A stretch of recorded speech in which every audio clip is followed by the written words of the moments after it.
The 49th Rolex 24 began as it always does, full of excitement and energy, star power, and optimism.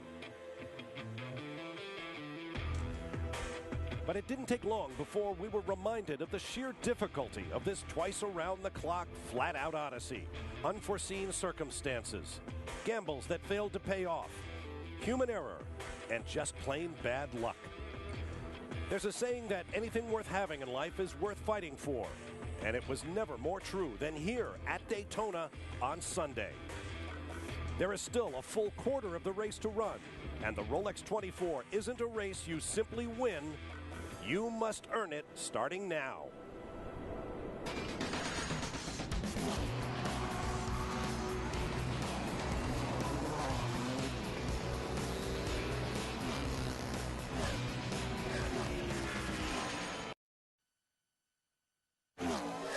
Back to Daytona. One of the big stories of the racing offseason was the first repaving of the World Center of Racing since 1978. Not just a repaving, but basically a complete reconstruction of the racetrack. As you see in this time-lapse photograph, an amazing undertaking. I wasn't sure personally that they were going to be able to get it all done. Notice that as part of the construction process, they had to remove nearly 60 light poles and the fencing along the high banks. That in order to get the bulldozers up there that held the paving equipment, kept it from slipping down the 31-degree banking. 50,000 tons of new asphalt. There you see the numbers. Approximately 1.435 million square feet of pavement total. That includes the pit lane that runs down into and off of the infield road course up onto the tri-oval. A huge project, over 100 workers at its peak. And it should make for an amazing Daytona 500 coming up in 3 weeks. So be sure you get your tickets. Good seats are still available to the Daytona 500. Call 1-800-PIT-SHOP or click on DaytonaInternationalSpeedway.com. Get your tickets for what should be quite a Speed Weeks at Daytona when the NASCAR stockers roll back into town. Jamie Howe joins myself, Bob Varsha, David Hobbs, and Chris Neville. She's down in the pit lane. Let's go to her now. Well, Bob, I'm with last year's race winner coming into this weekend, who was the defending race winner, Ryan DL, but now you're just merely a spectator. The number 8 machine pushed back behind the wall. What happens? We've just had one of those races. The car's been incredibly fast all month, and even early on in the race, we kept gaining back laps, and then a yellow come out and we lost it. So just one of those days. We ended up having a small oil leak, and for the past couple of stalls, we've just been throwing more and more oil in the car. So at this point, you know, we want to just save the equipment, and Ford have been excellent all month, so we wanted to save that engine for them and regroup, go to the next one. Being one of the most race winners here, what's going through the minds of all of the teams that are still on track? I mean, you know, even last year in the last stint, we had to make repairs. So, you know, in this race, it's a 24-hour sprint race, and you have to look at it every stop as a sprint to the next one. So, it's going to be a good battle. I mean, I wish we were in it, but we'll just move on to next year. Wish you best of luck in the rest of the season. Thank you. And that's what can happen at this race. You get your Rolex watch and stand atop the victory podium. The next year, you're behind the wall. The other thing with that, go back to that paving, it has changed the aspect tremendously because these cars are running lower this year, which I think is one of the things that's given them some suspension problems, because without the bumps they can run on the banking much slower than they were. Right. The entry into turn 1 and the exit from off the banking is much better and smoother, so much quicker. We've seen a lot more daring overtaking there, and of course the transition from the infield back onto the banking is a lot smoother. And I think for the 500 in a couple of weeks' time, I think you're going to see a lot of 3 and 4 abreast around that newly paved banking, because it's got a lot of grip and it's much, much smoother. Well, we talked about that at the top of the show. Some of the teams were having problems with their half shafts leading from the differential to the wheels because they could run the engines in the car so much lower, but the wheels, of course, take up the space they take, so that makes more acute that angle from the diff up to the wheels. That puts a big strain on those half shafts. Let's go to Chris Neville. Juan Pablo Montoya is in. They're putting 4 new Continental tires on the car, 24 gallons of Sunoco fuel. Juan Pablo's going to stay behind the wheel. He's coming in just about 30 seconds after the 01 car was here. Joey Hand got in that car. Juan Pablo stalls the car here, so he's losing about 5, maybe 10 seconds that he's going to give up to the 01 car. We should be seeing Joey Hand coming through maybe NASCAR 3 and 4 right now, so it's going to be interesting. Can he close that gap and maybe get around Juan Pablo before they get to the timing light here? And Jamie Mack has come out of the trailer. He's going to get in the car on the next stint. Hey, Jamie.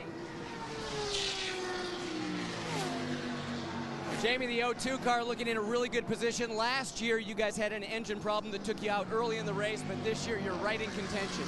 Yeah, we've had an eventful night for sure.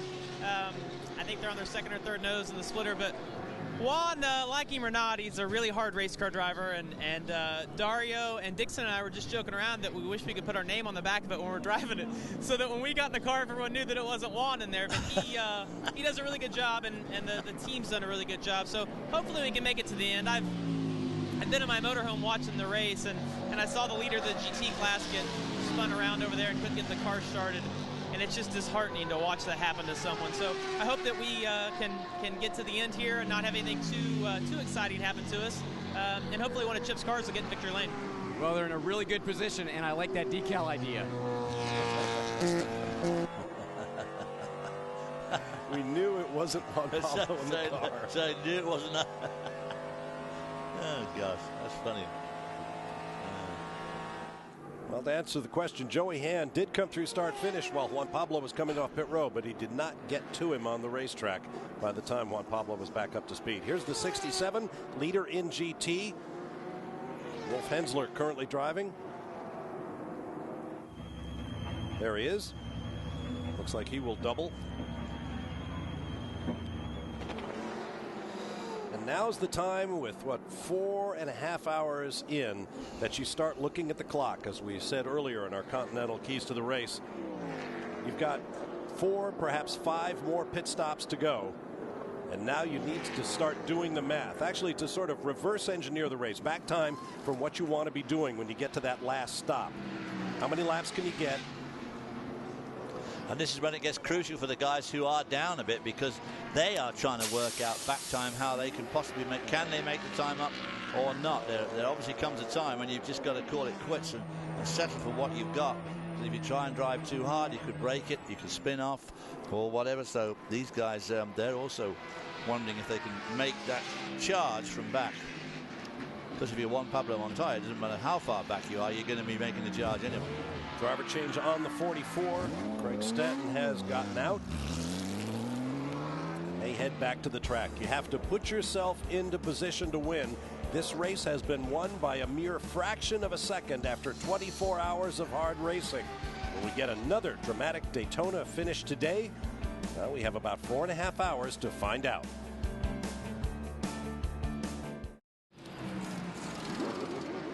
We're back at the Rolex 24 at Daytona. Good morning, everyone. Welcome to Speed's coverage. Lee Diffie, Calvin Fish and Dorsey Schrader with you here. Brian Tillon, Jamie Howe join us on pit road. We say thanks to the morning crew of Bob Varsha and David Hobbs and Chris Neville and Justin Bell. Great work getting up early and getting into it. And boy, do we have a race on our hands. The Chrome Ford Lola gets serviced and sent, and it's really encouraging to see these boys still up in there, running 6th at the moment. They are not on the lead lap at the moment, but it will cycle as they come around, so they're at the tail end of that, and they are still in the hunt with anything that can happen. If you've just joined us, welcome. Juan Pablo Montoya and Joey Hand. The 02, the 01 Ganassi cars are in the top 2 positions. On pit stop rotation, guess who's third? Your old Formula 3 buddy. Yeah, what a story that is. Martin Brundle in the number 23. I mean, he was so excited to be back, and the whole team has just done a stunning job. I mean, Mark Blundell, Zach Brown, and it's just been a great effort by all of those guys. Mark Patterson certainly held his end up as well throughout the course of this race. Great run. And I said yesterday, don't count these guys out. There's some real talent right there, and they've got cool heads about them, as a lot of the other guys that we've seen really don't have cool heads, do they? I mentioned a few moments ago Calvin's old Formula 3 buddy. Calvin's very humble about his career, but back in the early 80s, look at this for a podium. Ayrton Senna, the late Ayrton Senna in the middle, Martin Brundle to the right, and who's that little fella? The little short fella there on the left. Unfortunately, I was on the lower step of the podium, but we did have some great battles in 82 and 83 with Ayrton, and certainly Brundle was stunning in his Formula 3 days, as he is doing here today as well. We wish this United Autosports car all the best for the remaining hours. 4 hours, 23 minutes to go. There's another car very much in the mix with the new Flip sponsorship. There's Curb Records Ford-powered Dallara from Mike Shank Racing is in the mix, and AJ Allmendinger is standing by with Brian. You guys talk about cool heads down in the paddock. AJ Allmendinger certainly has a cool head. I don't think it was that way yesterday after some problems out on the racetrack, but you guys really fighting back. Understand you got a stretched throttle cable. Just how much throttle do you have percentage-wise? Well, it's only stretched because Justin Wilson's in the car, so he's pushed it so far. I think it's fine for him. I just can't reach it all the way. But no, I mean, it's this is definitely not the best car we've had here. Mike Shank, he's been working hard, and it's the Dallara that they used last year when their car burned down. So not a lot of test time, not a lot of development on it, and we just kept fighting so far. The car wasn't real good to start yesterday, and we slowly made it better. We went a big change there. We disconnected the rear bar there. Took some downforce off it, just trying anything right now. So we're going to need a little help from the Ganassi cars to win, but the great thing about this race team and Mike Shank, we're not going to give up. We still got 4 hours to go, and you never know. That's when it all starts to fall apart. So maybe it'll be luck on our side this time. Well, I know you've got a great relationship with the other 2 drivers that are in the car. A lot of these teams out here running 4 drivers. You thinking that your Richard Petty Motorsports teammate is back at home, thinking that maybe he should have filled that 4th seat? Well, I don't want to say anything, but just throw it out to Lee Diffie. His countryman was a little scared, it seemed like. But no, it's cool. I love Justin Wilson. I think he's one of the best road racers in the world right now. Michael McDowell, we've grown up racing go-karts. Have some good stories about that we have to tell off air. But both of them been doing a phenomenal job. I've been just trying to hold my own, and like I said, it's been tough. I'm worn out. This is the hardest I've had to work here, but we still got a chance at this watch, and that's all that matters. He's led every time he's been here to the Rolex 24. He's hoping to collect the watch at the end, Lee. Looking at Justin Wilson right there, Lee, he went off in the bus stop and clouded the entrance curve pretty hard. Then he was really slow. That could be that stretched throttle cable they're talking about. You saw 2 cars go by him with no trouble whatsoever. Lee, you talked about the Flip logo on the front of the car. There's a great promotion that starts tomorrow in all the Continental tire stores around the U.S., which is 12,000 of them. You go in and buy a set of Continental tires for a price of $4.99 or more. You get a free Flip video camera. It's a great little gadget. So any race fans out there need some new rubber? Won't spend some money this week. The Continental make tires for your Rolls Royce. Very fun. The rundown is one Pablo Montoya, Joey Hand, Martin Brundle, Max Pappas for Action Express. Then this car, the Continental number 6, Justin Wilson, Nick Johnson, still on the lead lap, a minute 21 down. Then to Mark Wilkins in the 55 for level 5. Ryan Briscoe in the 10. David Donahue back in 9th, and Michael Valiente in the 60 for Mike Shank Racing, the Crown Royal XR car. And that's the snapshot of your top 10 in GT. Hensler, Patrick Pilet in a TRG 1-2, then Rob Bell in 3. So it's a Porsche 1-2-3. Charles Espenlaub in the Dempsey Mazda is in 4th, and Lucas Luer in the famous 66 for TRG rounds out the top 5. Right now, Montoya has the lead overall in this race, but Joey Hand just took half a second off that lead. It's now down to just over 8 seconds. Wolf Hensler, an endurance sports car specialist in the GT ranks. You couldn't ask for a safer, better hands, right, Jamie? That's right, Liam. Both the 67 and the 54 TRG machines were just on pit road. The 67 did leave Wolf Hensler behind the wheel, but they did take 4 new tires and fill up with that Sunoco fuel. The 54, however, Patrick Pilet has now gotten behind the wheel of the car, and I was just speaking with the team. They said there are no team orders here. We still have 2 bullets in this gun, and we're going for the win. I tell you what, this is where the experience really comes into play. I mean, Wolf has so many laps in one of these Porsches, Dorsey. And with that clutch issue, you've got to really know how to time that downshift, and then you need the help from the mechanics getting out of the pit box after a stop. Yeah, they're going to lose a little time each time they stop for sure, but any good driver, certainly Wolf is capable of driving easily without that clutch, but you got to know what you're doing. The 54, the TRG Black Swan GMG collaboration. You're talking about 3 different racing organisations there coming together in Tim Pappas's new 2011 GT3 Cup car. This is the only race that Tim from Black Swan will do and GMG will do. Of course, TRG are regulars in the Grand Am Rolex Sports Car Series, but it's a little bit, it hasn't been completely smooth. There is a little bit of friction when you bring different teams and different racing philosophies together. However, the most important thing is that they are working well. They're running second in class and have a shot at winning it.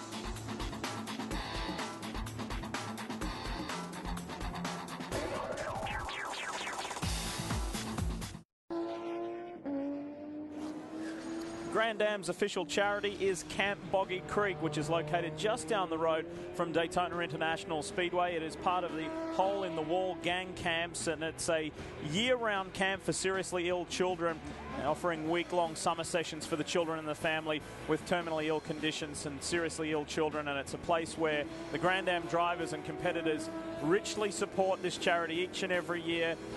The champions, the regulars, go there for the annual charity day to make cars like this, to have the annual golf competition, and to bring a smile to the kids' face and raise awareness of Camp Boggy Creek, something that was very, very close to the heart of the late Paul Newman. Cal, we've been there, we've played the golf day, the charity golf day, we've met the kids and seen the camp, and Sarah Gertis and the entire organisation there do a wonderful job. Yeah, it's just an amazing place to visit, and the passion amongst the people who work there is just incredible, and Sarah does a tremendous job. And I think it's so well supported by the whole Grand Am community each year, and a lot of fun to visit, that's for sure. You didn't get in your normal fight after the golf game, I take it? Well, Stiffy keeps telling everyone that he's had a couple of holes in one, but doesn't mention it was on putt-putt. If only. I'm going to take a flip video and show the viewers next time the anger you have on the golf course.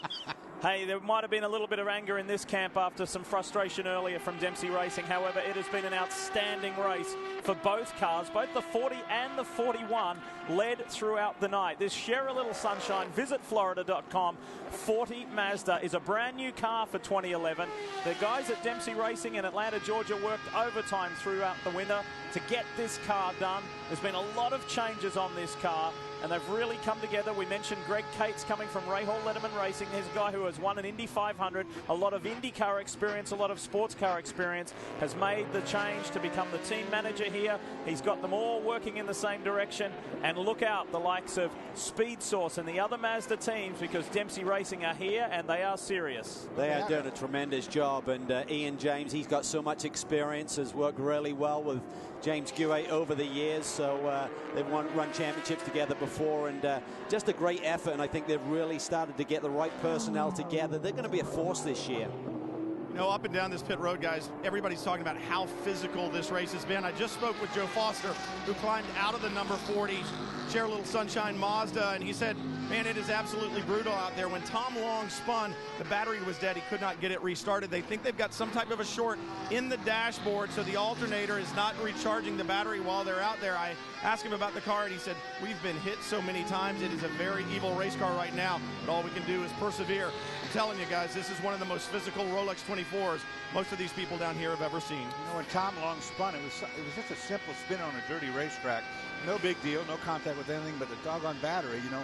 Engine stalled, and that cost them the lead and dropped them to 4th place. I don't think we say enough about this guy, Charles Espenlaub. You may not know him at home. He's certainly not a superstar name in racing, but he will be one day. He is the defending Continental Challenge champion in the GS class. He's the guy that they go to when Patrick Dempsey can't race due to his Hollywood film commitments. And Charles steps into the car and does an outstanding job each and every time, gives it his all. And now that he's got a major championship in North American road racing under his belt, the best is yet to come.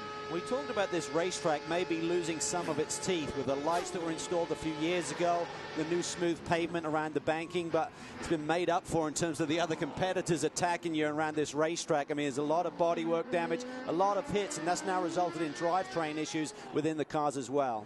What's happening here with the 60? 60 came to pit road. Michael Valiente had taken over just a short time ago, and when he came down pit road, I noticed that the splitter is dragging. It looks very loose. I don't know if it's a splitter issue or perhaps just one of the supports, but the crew going to work right now. We've seen a lot of splitter problems out there. Guys, I'll tell you as well, the 23, the sister car that's running so well, the whole right side of the splitter has delaminated and been run off on that curbing out there. These guys have to be careful. These cars, as robust as they are, after 24 hours pounding around Daytona, they can be fragile. Part of that, again, is the lowering of the ride height because this racetrack is so smooth, Calvin. Those curbs are a lot taller. They will not fit underneath the front of this car. Yeah, and the curbs, but they're nicely designed. I mean, if you just clip them, like you can hear from the onboards, and you just sort of like hit those rumble strips, no problem. But if you try and eat them too much, get caught in traffic, have to eat up more of that curb, then it will do some damage to these front splitters. This car doesn't have many marks on it.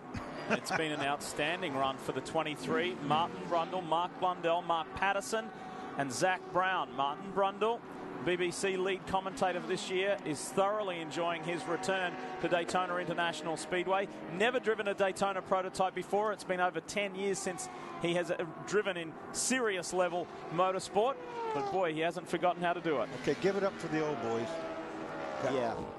He was very excited. He talked about the physical strain of driving this race, and it's one thing to be in the gym and do a few laps in testing, but he said on extended runs, he's really feeling it up in his bicep area, just holding the car through the banking and the steering input that involves. So there's nothing like seat time. You can spend time in the gym and think you're ready to go, but until you get behind the wheel, Dorsey, you just never know the physical effects it's going to have on your body. I totally agree with you. And I've said that all through my racing career to people, the young guys that go to the gym and so forth. What's better than the gym is the car. You go in there, if you can drive every day like we did when we were working as instructors, that's the best thing you can do. It gives those muscles that you use 100% workout. You can't just quit when you're tired in a race car. And I guarantee you, these guys are tired. For sports car fans in Ohio, you should be very proud of your man Mike Shank and his staff, because this was the car, this was the number 6 car that virtually burnt to the ground at Watkins Glen last year. Then they had to rally. They had to get that Delara from Brad Frizzell, who is the car owner, Bert and Brian's father. They got that together just to keep their full-time season alive with Michael Valiente and Brian Frizzell at the time. That is the number 6 car that's running here today. Then during the winter, the crew rebuilt this entire car to get it ready to be a 3rd car as part of the Mike Shank Racing stable. Richard Dean is the co-owner of United Autosports with Zach Brown. He's a former driver himself, and he is running this car for the 23 along with team manager Eric Peterson, who's overseeing all 3 Mike Shank cars. And just an update on the 60 Mike Shank Ford. It's got an 11-lap, make it now 10-lap buffer on the 45 of Patrick Long. So they are still, even though they're stationary in the pits, they are still in no danger of losing that top 10 position for a while yet.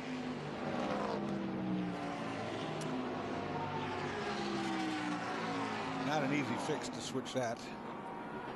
What could have been for the number 90 Spirit of Daytona Chevy Coyote. Antonio Garcia right here last night avoided hitting Nick Manassian, got up into the marbles, clouded the wall, and that was basically the main chunk of the story for these guys. They've been playing catch up ever since. Tore the right rear suspension completely off.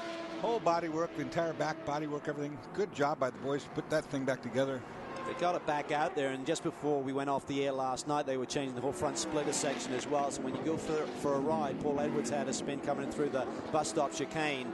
It's amazing how an hour or two later, suddenly that's going to have some effect on the race car, and you're going to those durability issues that you need to avoid to get victory lane here. And spare a thought for the team and the crew and everybody involved. They're 55 laps down. How do you keep your chin up and keep going when you know that there is no chance of winning, and still with a long and many, many hours to run? Well, it's all about finishing this great race.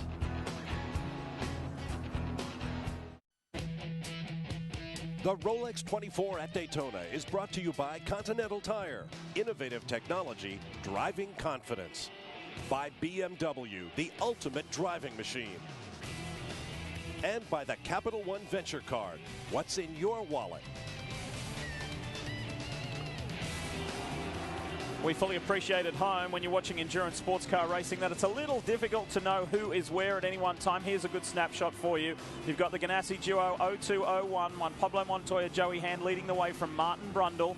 And then Max Pappas for Action Express. That's the defending race winning car, the number 9. And then 6, Justin Wilson, Nick Johnson. So you've got the top 6 cars all on the lead lap. It's exciting stuff. The likes of Mark Wilkins for level 5, Ryan Briscoe, who is flying at the moment, David Donahue, they've all still got a chance of clawing their way back. It's a little more difficult for the 10th place, Michael Valiente and Mike Shank Racing. So we flip over and we show you right through 11 through to 20.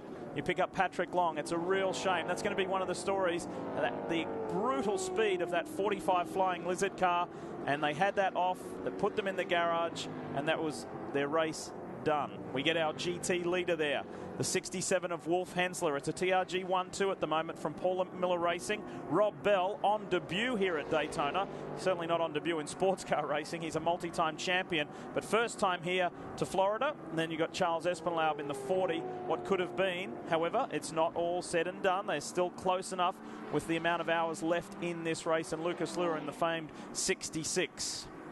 There we see John Fogarty, the 99 car. The Gainsco machine had numerous problems, most of it coming from being clouded out on the racetrack. So they're really in recovery mode. They just need to get some points coming out of this race and look ahead to the rest of the championship. Mamie Gidley in the 42 car and a pretty strong run in the Salins machine. That's last year's winning car here from Daytona. The number 70 from Speed Source got sold to the Salins team. Now runs under the number 42.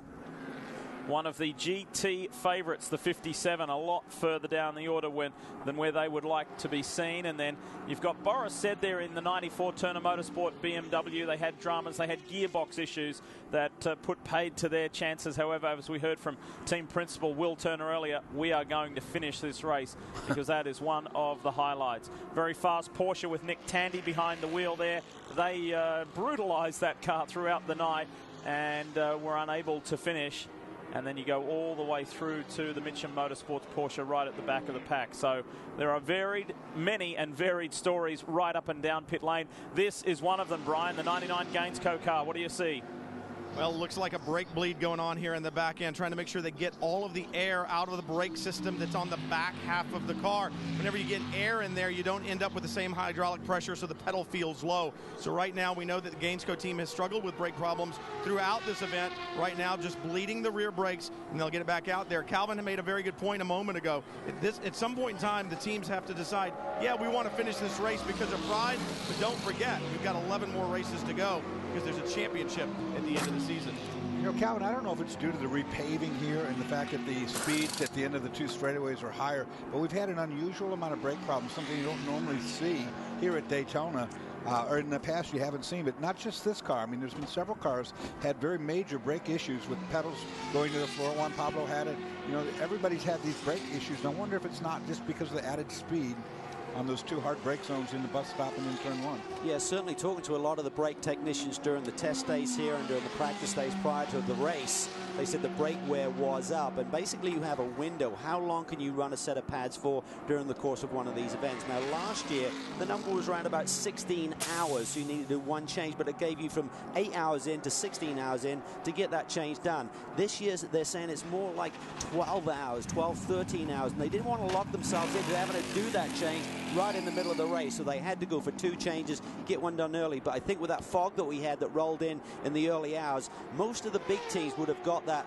last brake change done, and hopefully they're in good shape to go the rest of the way. And what will happen is when you have a brand new brake pad and you go out there on it, it's very fat, say it's 1.5 inches, say thick. As it wears out and it gets closer and closer to its metal backing plate, it produces more heat to the piston and to the caliper, and that's what boils the brake fluid. If you let those, even though they're not worn out like you would do on a street car, the fact that they're getting close, it makes more heat into the caliper, which makes brake fluid boil. Just dropped below with a 4-hour mark. 3:59 to go as we check back in with some refreshed Continental Tire keys to victory at this stage of the race. Speaking of brakes, and I would say brakes like it's spelled there, and also BREAKS. Yeah. You need some of them too. We talk about the back timing of the race. What the crews are now doing, and the engineers, they're really looking at the clock as it runs down. You can see at the top of your screen, 3 hours, 59 minutes.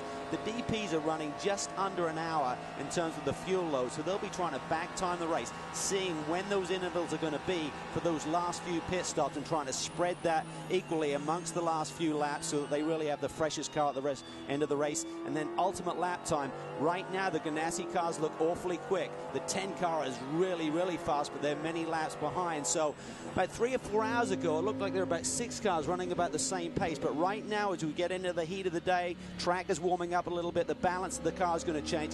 You need to be making the right adjustments with the tire pressures, maybe a gurney change, and obviously you're going to max out those revs. You want a really strong car. It's going to come down to a sprint in that last hour or two. And remember, one of the big stories of the race, in the first handful of hours, this car and the sister 01 right behind it, driven by Joey Hand, Ganassi made the decision to change the gear clusters out. Their gearing was wrong. They were hitting the rev limiter. The cars, the BMWs, were unable to stretch their legs to the full extent. And in the opening handful of hours, they said, we have to address this so we can be there at the end in case it comes down to a car-on-car fight right to the very end. They make that decision so early, and here we are some 15, 16 hours later, and it's proving to be the right decision. Well, remember 2 years ago, they had the lead of this race. Montoya had the lead of this race. And he couldn't go with Donohue. And he couldn't go with Donohue. He didn't have the straight line speed. They couldn't afford for the drivers to be backpedaling at the end of these straightaways. Joey Hand has done a tremendous job. He's cut the lead from Montoya from 8 seconds, now under 3. Both these cars working really very well. And the other side of that coin is the fact that if they let it sit there on the rev limiter, it would have hurt the engine sooner or later, particularly that early in the race. To sit there banging on that rev limiter, losing different cylinders at different times would just have killed that engine. If you know your American road races, you'll know how much young Joey Hand is relishing the opportunity to go blow for blow with one Pablo Montoya. Hand wanted to be an IndyCar star. It didn't work out that way. Now he's going one-on-one with JPM.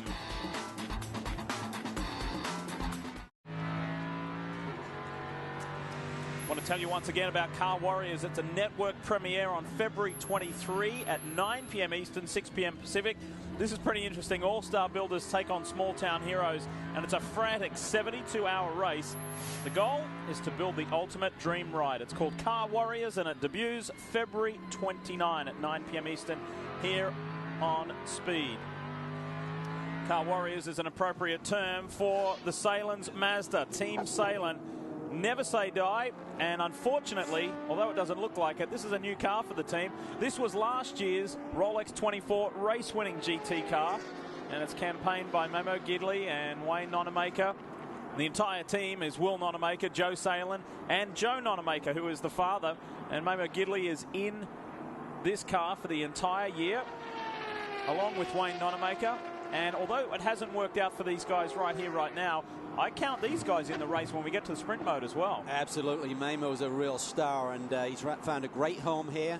Got great engineers on board. Catherine Wallace-Crawford is engineering this team this year, and unfortunately they had that hit in the early going. Memo behind the wheel. They've patched it up, Dorsey, and still running strong, and it's really great to see this stable added to the whole Mazda group, and really contributed to that Manufacturers Championship last year. Speaking of aerodynamically challenged, the other Mazda, the 70. I thought you were talking about yourself for a minute. This one's been hurt pretty good on the whole backside of it, taped together.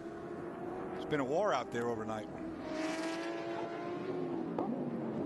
Probably nice and cool in there, but I don't know about that exhaust might be coming back in there and getting them too. Yeah, you got to worry about the fumes and stuff like that. That can really knock these drivers out very, very quickly. But, you know, you're out here to win. I mean, this team has won 2 of the last 3 years at Sylvain's home race based here in Florida, and he'd love to win another one. But at the end of the day, there's a championship on the line, as Brian was discussing earlier, and you just have to keep grinding it out. Even though you're many laps down, you're tired, you're fatigued, keep going. 4 laps down for the 70. 4 laps down on class leading car TRG's Wolf Hensler. So although it's bruised and battered, 4 laps down with 4 hours to go, anything can still happen. The GT order is like this: Wolf Hensler, Patrick Pilet in a TRG 1-2, Rob Bell for Paul Miller Racing, Charles Espenlaub, the best of the Mazdas, Lucas Luer, John Potter, Lee Keane, and then Jonathan Bomarito, who we just saw.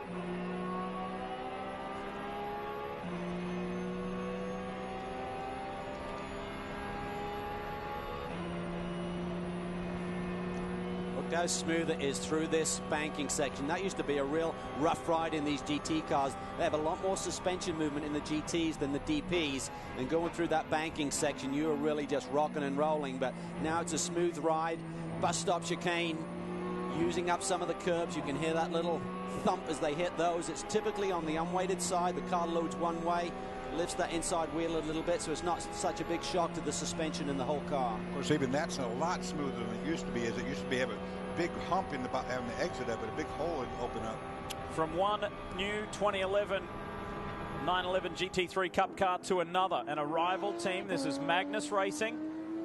John Potter, who is the team owner, resides in Salt Lake City, Utah, and has some of the racing facility there. The other half is with John Bedell, who is the team manager and overseer of it up in West Babylon, New York. But in a very short space of time, these guys have put together a very solid campaign. John Potter sits 6th in class at the moment, and several laps down, so we'll see what he can come up with. Speaking of several laps down, but they're far from giving up, one of the IndyCar stars has just stepped from the 10, SunTrust Alara, and he's done a terrific job, Brian. Well, Lee, being patient and going fast usually don't go hand in hand, but Ryan, you and I were sitting on the plane the other day talking about you got to be patient here, you got to take care of the car, but when you keep getting knocked back and you've got to charge to the front, how hard can you push those curbs back in the bus stop that you and I talked about? When do you say, to heck with it, I got to start using them, I've got to pick up the lap times? Well, we're definitely testing our equipment today because I don't think I've done a lap today at 80%. It's been 100% all day long, all night long. I've done three long stints now, and every single one they've told me to push as hard as I could. We've always been playing catch up. It's been frustrating because the second time we got in the car, we got all the way back up to just 1 lap down, and then we had another issue with a wheel, so we went 8 laps down. We've been catching up. The car's really strong. We just need a bit of luck at the moment. Hopefully we can get a few more laps back and we can race them to the finish. I know we still got a long way to go, and it's going to be a battle all the way there. Right now, Ricky Taylor in the car. Anything that you told him when he got in as to what he needs to do or look for? Yeah, I was just telling the engineers a little bit. The car starts off with really good traction. As we do more laps and the fuel comes off, the rear starts to get a little bit taily and you have to look after the rear tyres. But for the most part, the car's good. The brakes have been really consistent. So I'm going to touch wood on that. Yeah, we just got our fingers crossed. The battle continues. We got a long way to go, Jamie. We do it one IndyCar star to another. Ryan Hunter-Reay, you're also very far from giving up. This Level 5 team has had ups and downs all night long. How's the car at the moment? The car's excellent. That's what hurts, you know. It's really fast. We're as fast as anybody out there. So right now we're just pounding around, making laps, and just trying to finish this thing. Now, you've done the race the last couple of years. You finished on the podium in 2010. How big of a challenge is ahead in these final hours? Well, this is the hardest part of the race for sure. I just wish we were in it. You know, we have a great team, great car, and the car is on pace. It's so hard when you're 20 laps down or 15 laps down and you have a car to actually go fight, and you can't fight because of that. So we had some mishaps during the night. That happens in the 24, you know. Rafa got off and tore the bottom off. But we got back out there. The team's done a great job.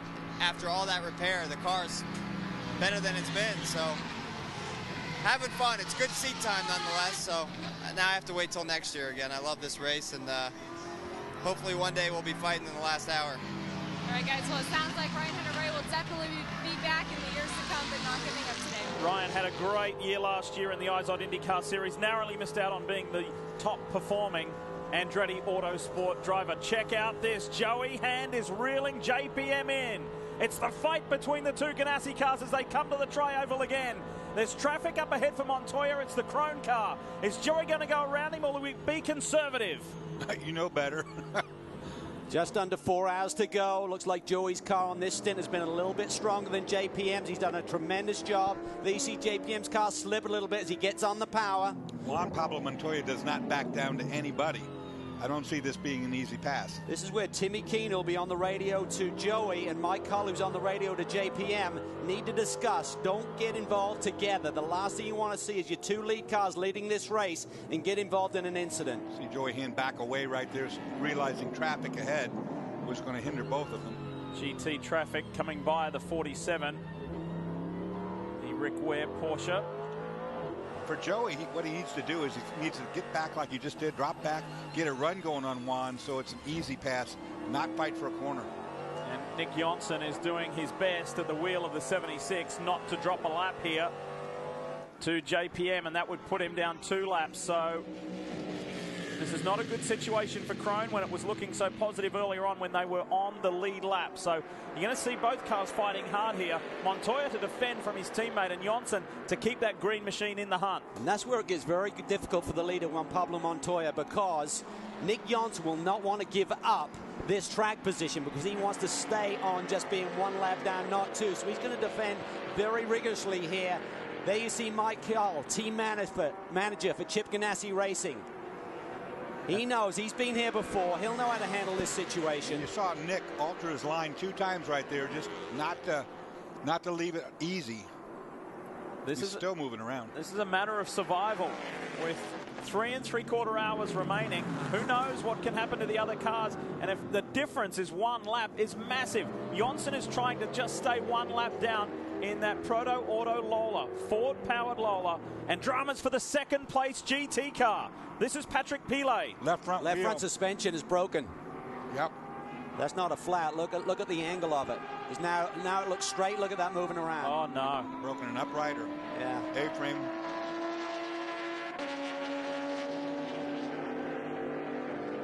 And you look at the clock. 3 3/4 hours to go. That's an hour longer than a normal race in the Rolex series. So there's a lot of things that can happen here in the final few hours of this race.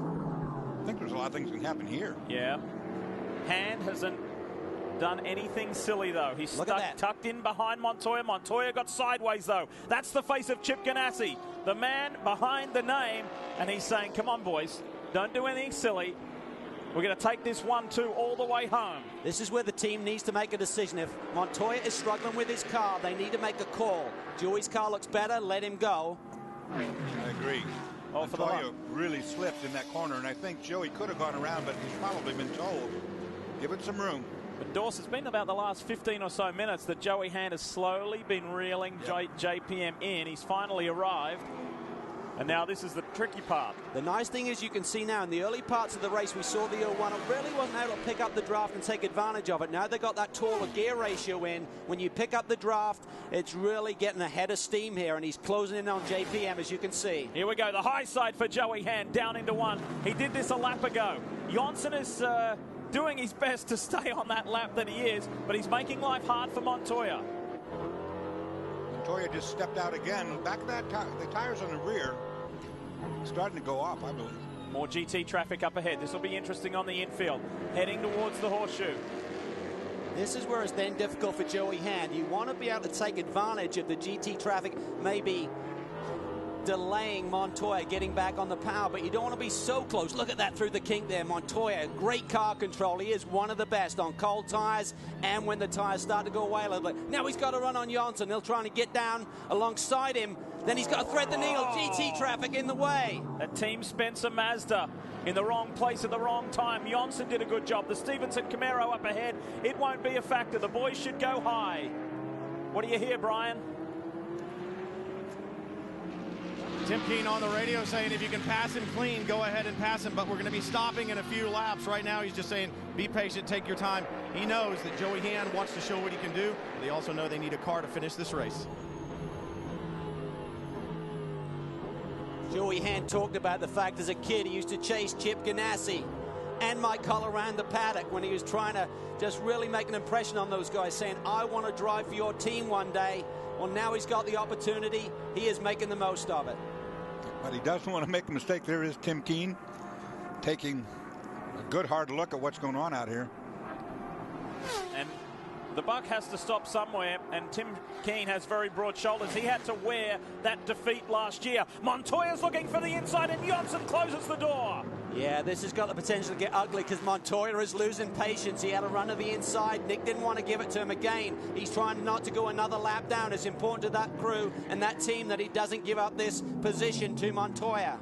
Right now he's 1 lap down. That would put him 2. That's a big hole with just under 4 hours to go. And add in Joey Hand, who also wants to make that pass on his teammate and become the lead car for Ganassi. The green Ford-powered Krone Lola sits 6th overall.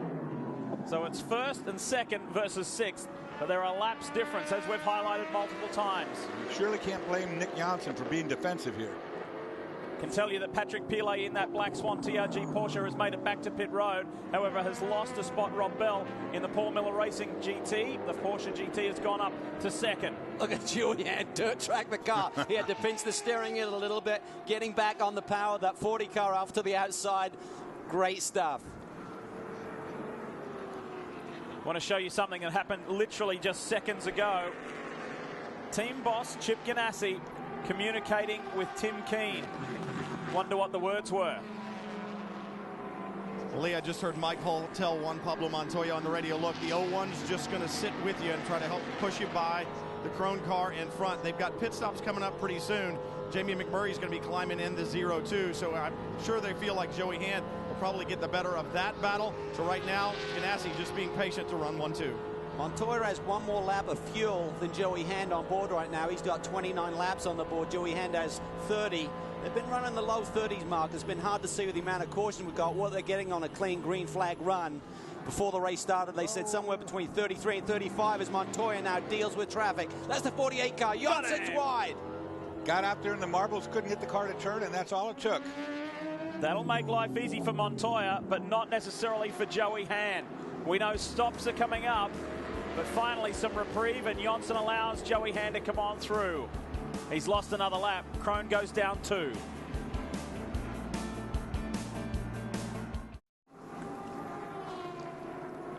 Back at Daytona, the Rolex 24, just over 3.5 hours remaining. We're back right in time to see the Ganassi pit stop, Brian.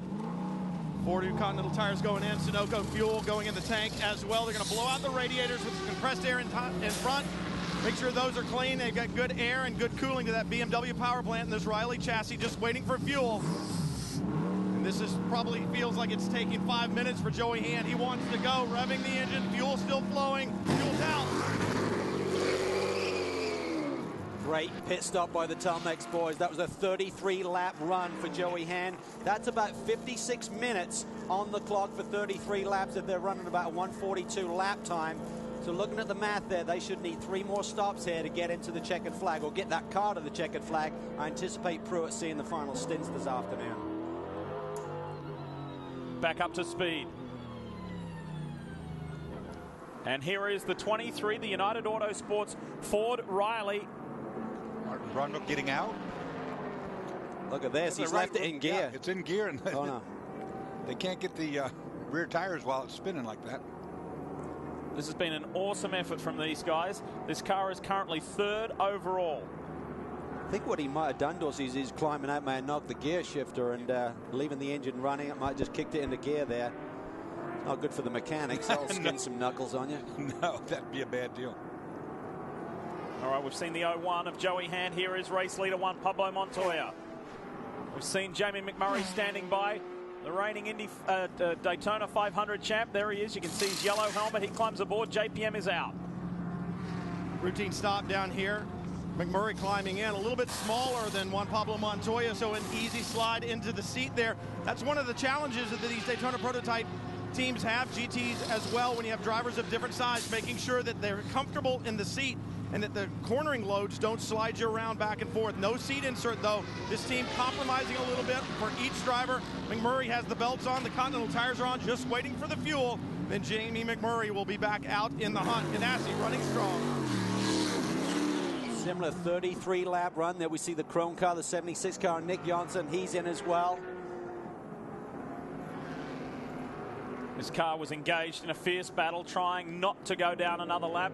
Unfortunately, it didn't go their way. This car finished 4th last year after leading many, many laps throughout the night with Colin Brown and Ricardo Zonta. However, they are a couple of positions worse off from where they were a year ago, currently 6th. Tell you what, big statement for Jamie McMurray. This stage of the race gone down to the wire. They put him in the car. He's done a stunning job here this weekend. Brian brought up an interesting point before about fitting into the seat and being comfortable, and the Ganassi boys have a funny story from several years ago involving Juan Pablo Montoya and Dario Franchitti, where Dario spent a good couple of days at the factory in Indy and making sure the seat was just perfect. The other boys weren't around. However, he didn't attend the test, the pre-season test, because he was in Europe. Montoya and the other boys did. They made it all nice and comfy for themselves, and Dario turned up and he's like, what happened to my seat? And they said, hey, you snooze, you lose. The other boys were at the test. They made it the way they like it. We see the 01 running ahead of the 02 now. So in terms of that round of pit stops, Joey Hand managed to scoot around Jamie McMurray when he was on pit lane. What this guy did last year in the NASCAR Sprint Cup Series was sensational. It was here a year ago where he made the transition from Roush Fenway to Ganassi, and he told me here a year ago, I kind of feel, no disrespect to the Roush boys because I love them, but I feel like I've come home. And boy, was it a homecoming season last year. It was a resurrection of his career, I can tell you that much. When we talk about the Grand Slam that Chip Ganassi potentially can get if he wins this one, think of the trophies on his mantle. Indy 500 trophy, Brickyard 400, Daytona 500. Need a bigger mantle. Yeah, the one they narrowly missed on is this one last year, but in a 12-month period, they can still get it done. Testing my memory here, but I think he won in Charlotte as well, so it was a super season for Jamie McMurray. There's a bit of action going here on track with the 99 Gainsco car. It's certainly not for position as the Red Dragon slices up the inside. John Fogarty there on Jamie McMurray. McMurray will just feel his way through turn one here. Another Missouri boy I might point out to you. No favouritism here, Dawson. No favouritism. Oh, no? Oh, okay. You belt me up when I talk about Aussies. Oh, yeah. Hey, we've got to update you on the 54 in GT because it's not a happy sign for the Black Swan TRG car. Jamie? It's not, and you can see they're still on pit road right now. It was a broken shock. Now, it wasn't the entire front suspension, it was just the shock. But when the team went to push it backwards to get back to the garage to do the repair work, they couldn't push it backwards. And the Grand Am rule is you cannot put a car in reverse on pit lane. So they had to run back to the garage, get all of the needed pieces, and actually do the repair work on pit lane. They have that done. The tire's going back on now. But the team says, we really want to have 2 cars finish on the podium. So with the 66 Porsche, what they're doing is switching up the driver lineup. They now have Dominic Barnbacher back in the car. They have had 2 cars on the podium in the last 3 years. A stat they're very proud of. So they're doing everything they can now that this 54 has lost a lot of time. There is the 67, the Sargent and Lundy TRG Porsche. It's the class-leading car. They have a 1-lap gap over Rob Bell. And a little earlier when Andy Lally jumped out of the car, we saw Spencer Pumpelly, who's just climbed aboard, talking with Andy, and you could tell what they were talking about by the hand gestures. He was saying, just tell me again what you've been doing. This car has no clutch, so they have to get pushed, and then they engage the gear. It's a sequential gear shift, and then they bump it and chug-a-lug out. And Spencer, there he is, just wanted to know that he was absolutely sure how it was working, how was the car, and Andy filled him in. You could see there he was looking at all the gauges, looking at what RPM he should try and crank the engine to, Dorsey, and then he got the push start and just clicked it into gear, and he's away. And they just need that little push. The problem is, as we saw with a 40 car, if you have a spin, and we saw it with David Donahue as well, when you got clutch issues, then you are stranded out on the racetrack. You don't have your crew out there to help you. We are right at the top of the hour here, noon East Coast time. Many of you on the West Coast will be just joining us. For our international viewers in Europe and Australia, welcome. Hope you're enjoying the Rolex 24. Let's bring you up to date for those of you just turning on as we bring you up to speed. And we start yesterday afternoon at 3:30 local time. It was a beautiful afternoon, and the Flying Lizard Porsche was on the pole. Martin Brundle decided to get racy early with Oz Negri. Yeah, Mike Shank was very frustrated with that, and then we saw a few issues with debris on the racetrack. Here we see Scott Dixon, the 02, cuts down the right rear, and then we move into our 2. This was that gear cluster change, Dawson. Now we see that it was the right decision at the right time for Ganassi. It was no mechanical failure there, just not enough gear as they were going fast. This was Mike Forrest for the Starworks Ford team, and anxious off in his opening stint. Again, the 02 had right rear troubles. There was a lot of debris on the track, however, and then Seth Nyman and Scott Tucker got together on a restart. Everyone got stacked up. Those 2 cars got caught out, damage to both of them. The 3rd hour, Seth Nyman was at the wrong place at the wrong time for his Flying Lizard Porsche Riley, where 3 GT cars went spinning in front of him. Talking about spinning, Peter Barron's Starworks Ford, the number 2, he's running a 3-car entry here, had a tough time very early on. That was Alex Popow. Now brake issues comes to play for the Red Dragon, the Gainesville guys, and that's not normal at Daytona, but they've had a lot of brake problems this week. Nick Cam was the meat in the sandwich there, the ham in the sandwich, let's say, because he got clobbered on both sides there as the GT traffic got ugly. And that took the GT champions out of this race. This was a big talking point. Juan Pablo Montoya slamming into the side of the 99. Then he did a similar move to Ricky Taylor in the 10. And that really hurt the SunTrust Dallara. Wayne Taylor called him one of those stock car guys, but Juan Montoya, is he certainly going to give it everything. And this really hurt the spirit of Daytona. Taking evasive action was Antonio Garcia on Nick Manassian. And Boris said, and the Turner Motorsport boys, they had gearbox issues. That was about 10:15 last night. And Bob Stallings, the man behind the name on the Red Dragon, the Gainsco Bob Stallings Chevrolet, it has not been their day. This is one of those races that gives them a hard time, it seems, almost each and every year. Now this is a broken splitter on Juan Pablo's car, and you see him trying to explain his way out of that with the mechanic. The good news is with the new rules, they were in the pits for 8 minutes, but they've recovered to be right back in the hunt for the lead. And then the 59 car, unfortunately, had some problems. We understand Lee Keane had an off, damaged something on the underneath of the car. Hurley Haywood there gets ready to go again. And then came the fog. In the early hours of this morning, a 2-hour, 49-minute yellow, almost as long as the rain stop from 2004. David Donahue, while in the mix, he won this race 2 years ago. The 5 Action Express V8 Porsche had a spin. He apologized to the team. He said it was his fault and then couldn't crank the car over again and get it going. There is your Rolex race summary, and we'll be back with more. We've got 3.5 hours to go. Stay with us.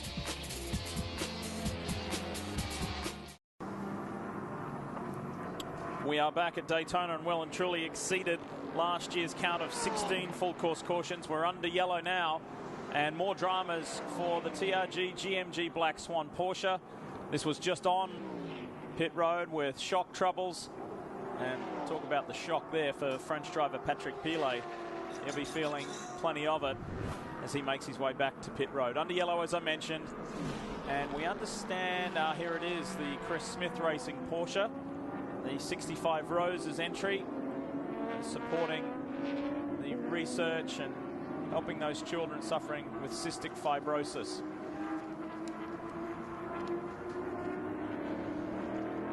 So the car with Tom Sheehan behind the wheel gets rescued. This will give a chance for everybody to regroup. If you've just joined us, it's Ganassi 1-2, 0-1, 0-2. Joey Hand, Jamie McMurray at the moment. And McMurray has, whilst climbed aboard the car, has quickly got up to speed very impressively. Mark Blundell in the United Autosports Ford Riley runs third ahead of Christian Fittipaldi, making his Grand Am comeback. And then Nicholas Manassian, the Peugeot factory driver, having his first outing in a Daytona prototype and doing a nice job for Krone. The 6th Dallara for Justin Wilson and Mike Shank is in the top 6. See you in a moment.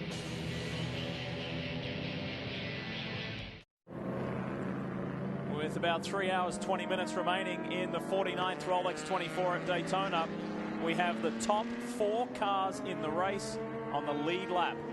And we have to applaud Grand Am and Managing Director of Competition Mark Raffoff for amending the yellow flag rule and to allow the Daytona prototypes to get a lap back. It's kept more people in the game. It's certainly made things a little more interesting. It's allowed this car to get several laps back. However, they are too far down in the pack. I'm talking about the Flying Lizard Porsche, Riley, and Seth Nyman, Johannes van Overbeek, Jorg Bergmeister, and Patrick Long. It's a little too much ground to catch up with just 3 hours 20 left, but boy, this car has been impressive. Let's hear from one of its drivers.